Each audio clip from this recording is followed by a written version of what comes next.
How to log into TikTok with QR code. Hi everyone, I'm here to assist you today. Without any delay, let's jump right in. On your laptop, open TikTok and click on Login. Then click on Use QR code.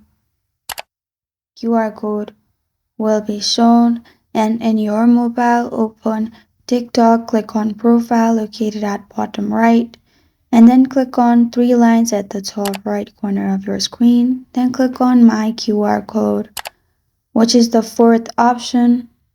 After you click on that, you'll find scanning option at the top right. Click on it. After that, you can simply scan the code from your laptop. Click on confirm at the bottom. And then you're good to go. As you can see on your laptop, QR code scanned and you're logged in. As you can see, my profile is in here.